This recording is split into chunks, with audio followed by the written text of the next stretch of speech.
E aí galera, tudo bem? Sou o Giovanni aqui dando sequência ao sistema respiratório. E hoje a gente vai entender como funciona o sistema respiratório. Eu chamo essa aula de Fisiologia da Respiração. Vem comigo e vamos dar uma conferida então como que funciona a respiração. Bom, você já viu que o ar entra então pelas cavidades nasais, é importante você respirar pelo nariz, né? É importante ele respirar. Ah, professor, mas meu nariz está entupido. Então tudo bem, né? Melhor respirar pela boca do que nada, né?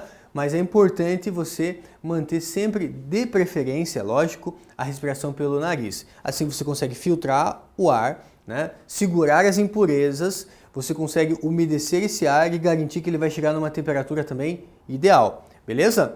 Agora o que a gente vai ver, né? Então ele entra pela cavidade nasal, daí vem, né, pela faringe, laringe, né? Faringe, laringe, traqueia e chega lá nos brônquios pulmonares, brônquios, bronquíolos, e aí chega no alvéolo pulmonar. Galera, o alvéolo é tipo um cacho de uva, né? Então imagina aqui um cacho de uva e essas uvas, né? Elas são banhadas por vasos sanguíneos.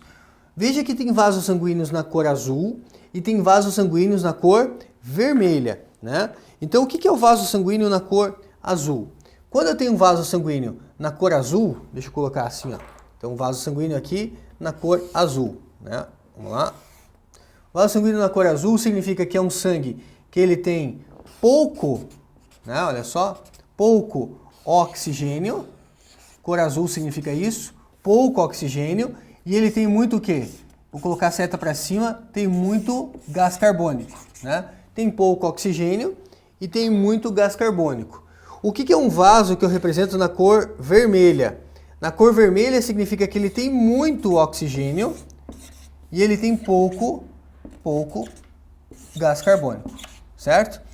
Esse sangue azul, a gente costuma dizer que é um sangue o quê?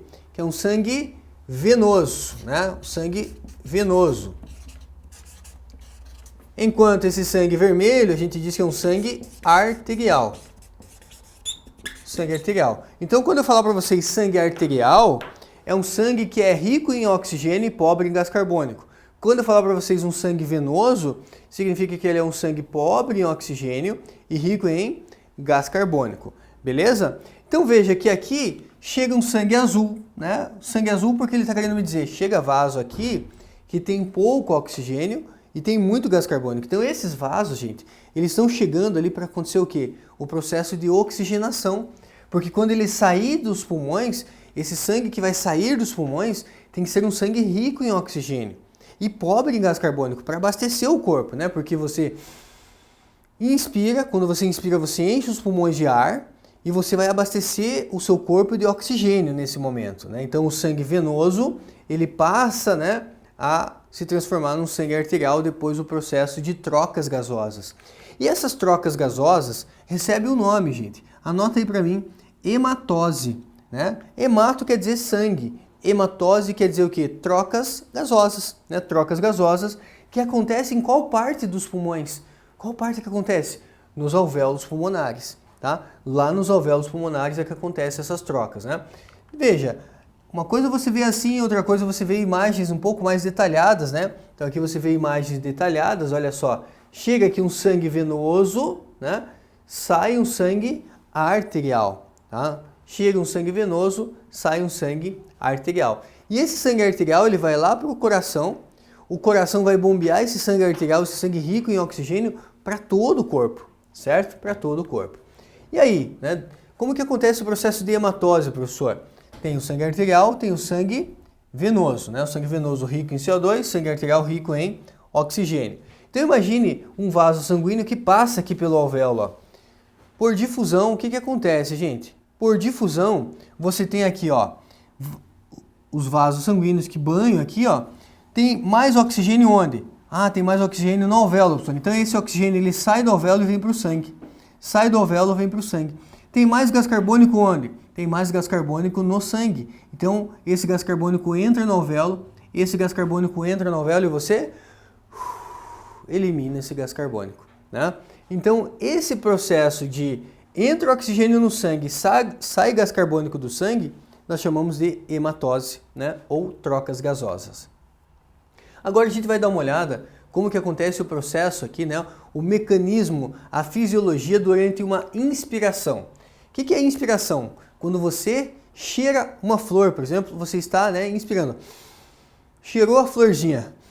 Isso é inspiração. Você está enchendo seus pulmões de ar, né? E o que é expiração? Quando você sopra uma vela, por exemplo, quando você sopra a velinha, você está expirando, você está expulsando, né, o gás, né, que está ali nos seus pulmões. Vamos entender o que acontece durante uma inspiração? Durante uma inspiração, acontece a contração do diafragma. Então imagine que eu tenho aqui o diafragma. Ó. Durante a inspiração, você contrai o diafragma, ou seja, ele desce, ó. Então quando eu inspirei, o diafragma desceu. Nesse momento que ele desce, o volume aqui fica maior, tá? Se o volume fica maior, a pressão fica menor. Se a pressão interna fica menor, a pressão externa é maior e o ar entra no meu corpo. Quando o diafragma sobe, o que acontece com o volume aqui? Fica menor. Se o volume fica menor, a pressão fica maior, né? A pressão fica maior. Nesse momento, a pressão fica maior do que a pressão externa e eu consigo jogar esse ar para fora. Beleza? Então, o que acontece na inspiração? A contração do diafragma significa que ele abaixa. Os músculos intercostais, né, eles fazem com que as costelas levantem. Então, o diafragma abaixa e os músculos intercostais, eles fazem com que a costela levante, né, aumentando ali o volume interno, tá? Consequentemente, diminui a pressão. E aí, na expiração, acontece o contrário. Acontece o relaxamento do diafragma. Relaxar o diafragma significa trazer ele para a posição. E vai acontecer o que? O relaxamento dos músculos intercostais nesse momento. Então o diafragma sobe, os músculos intercostais, nesse momento, quando eles relaxam, eles fazem com que as costelas voltem para a posição. Então, na inspiração, contrai o diafragma, contrai os músculos intercostais, as costelas levantam, o diafragma desce, certo? O ar entra. Na expiração, relaxa o diafragma, traz ele para a posição, relaxa a musculatura intercostal, traz a costela para a posição, e aí o que acontece? O ar sai, você faz uma expiração, beleza? Então tá aí, vai ter uma aula que eu vou montar um recurso didático, vai ser uma aula prática aqui, né? Uma aula online e prática, muito legal aí para você fazer na sua casa. Então, se prepare que nas próximas aulas aí, uma delas eu vou fazer uma aula prática aí com vocês, beleza? Vamos lá. Quem que comanda esses movimentos respiratórios? Quem faz esse comando?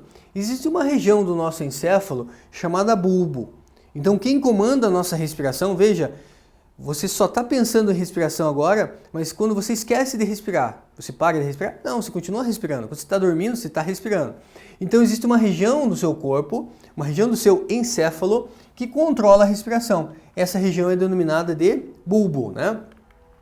O bulbo ele é estimulado por alterações de pH. Quando o sangue passa pelo bulbo, esse sangue é importante que ele esteja num pH, né? Qual é o pH do sangue? Então olha só, o pH do sangue... O pH do sangue ele fica em torno de 7,35 a 7,45. Sobre o que é pH mesmo? pH eu estou falando então se o sangue é ácido, é básico ou se ele é neutro. Veja, o pH do sangue ele tem que estar em torno de 7,35 a 7,45, beleza? Então nesse caso, o bulbo ele percebe se o sangue está fora do pH. Se o sangue está muito ácido, se o sangue está muito básico, né? Então ele é sensível a variações de pH. Ele é sensível à concentração de gás carbônico. Ele é sensível à concentração de oxigênio. Então se eu começar a me exercitar aqui, ó, se eu começar a correr, o que vai acontecer? Eu vou ter que aumentar minha ventilação pulmonar. Eu vou ter que ficar mais ofegante, vou ter que respirar mais. Por que eu vou ter que respirar mais? Porque o meu sangue começa a ficar com muito gás carbônico. Se o meu sangue começa a ficar com muito gás carbônico, o meu sangue começa a ficar ácido, gente. Se o meu sangue começa a ficar ácido, o que o bulbo faz? O bulbo faz, respira aí, respira, bota o camarada para respirar e você fica... Por que você fica ofegante? Porque você tem que jogar fora esse gás carbônico que está sendo formado para você conseguir manter o pH do sangue em torno de níveis adequados, né? Se de repente né, eu paro de respirar. Paro de respirar. Ah, eu não quero respirar mais. Paro. Vai chegar um momento que eu vou respirar, gente. Vai chegar um momento que não tem como. Eu vou respirar mesmo que eu fique aqui. Não vou, né? Não vou. Vai chegar um momento que eu vou respirar, sabe por quê? Porque o bulbo, ele vai perceber que o meu sangue começa a ficar tão ácido, que ele faz com que eu respire. Isso é o que acontece num afogamento, morte por afogamento. A pessoa que está embaixo d'água, imagina que eu estou aqui embaixo d'água. E eu fico, cara, a gente sabe, eu não posso respirar embaixo d'água. Não posso respirar. E aí? Vai chegar um momento que o bulbo vai fazer com que eu respire. E nesse momento, quando eu respirar embaixo d'água, eu vou encher meus pulmões agora de água. Isso, gente, pode causar o que a gente chama de morte por afogamento. Então veja, a pessoa ela sabe que ela não pode respirar embaixo d'água, mas se ela ficar muito tempo embaixo d'água, vai chegar um momento que ela vai respirar. E ela enche os pulmões de água, e aí vem, né, o problema relacionado à morte, né, risco de morte por afogamento. Por isso, quando a gente vê uma pessoa que estava em afogamento e foi socorrida, ela muitas vezes ela dá uma cuspidinha de água, ela joga um pouco de água fora, ali na respiração boca a boca, né, no processo, né, daquela água que acabou sendo respirada, certo? Então, o bulbo é que faz esse controle. Beleza, gente? Então, quando aumenta a concentração de gás carbônico, o sangue fica ácido, né? Quando diminui a concentração de oxigênio, também é importante você respirar, certo? Então, uma dica, nunca deixe de respirar, né? Fica uma dica aí, hashtag fica a dica. Ai, professor, você é retardado. É, um pouco, né? Tá aí, gente. Então, o centro respiratório, nós chamamos de bulbo raquidiano. Pode aparecer também, galera, com o nome de medula oblonga ou bulbo, ou simplesmente, né, bulbo. Eles podem chamar assim, bulbo raquidiano ou simplesmente bulbo, certo? Bora lá fazer 2 exercícios aí com vocês. O ritmo respiratório é controlado pelo... Quem controla o ritmo respiratório é o cerebelo? Não, é o bulbo. Então ficamos entre A e D, né? A e D são respostas possíveis aí. Estimulado por regiões localizadas nas artérias carótidas e aorta. Essas regiões são muito sensíveis à variação na concentração do que, galera? Concentração principalmente de gás carbônico, tá? Porque quando ele segura o gás carbônico, o sangue fica ácido. Então, principalmente gás carbônico na corrente sanguínea. Quando a quantidade desse gás aumenta, o ritmo respiratório aumenta. Quer ver um detalhe aqui, ó, só para a gente fechar esse exercício? Olha essa equação aqui, ó. Quando ele segura o CO2, esse CO2 ele vai se misturar com a água, certo? E vai formar o quê? Vai formar o que a gente chama de ácido carbônico, H2CO3. Ah, professor, o CO2 mistura com a água e forma o quê? Isso aqui é ácido carbônico. Ácido carbônico, né? O ácido carbônico, ele faz com que o sangue fique ácido, né? Se ele faz com que o sangue fique ácido, então, a alternativa correta, letra A. Então, sensíveis a variações, né, de concentração de gás carbônico, principalmente. Tá bom? Mais um, para fechar. O tabagismo pode causar enfisema pulmonar, um problema pulmonar crônico que se caracteriza pela destruição da parede dos alvéolos e perda da elasticidade dos pulmões, né? Eu falei que o pulmão é tipo uma bexiga, então ele pode perder a elasticidade. As referidas alterações podem ocasionar o quê? Letra A. Diminuição do gás carbônico no alvéolo e aumento da oxihemoglobina no sangue. Oxihemoglobina é quando tem o oxigênio ligado à hemoglobina. Não é o que acontece, né? Não vai aumentar a oxihemoglobina no sangue se ele diminui a capacidade respiratória, certo? Vai ocasionar uma diminuição das trocas gasosas, isso sim, diminuição da hematose, com aumento da frequência respiratória. Então, eu tenho que aumentar a minha frequência respiratória para poder compensar. Então, é uma resposta correta, letra B. Legal, gente? Fechamos assim mais uma videoaula. Até o nosso próximo encontro. Um grande abraço. Tchau!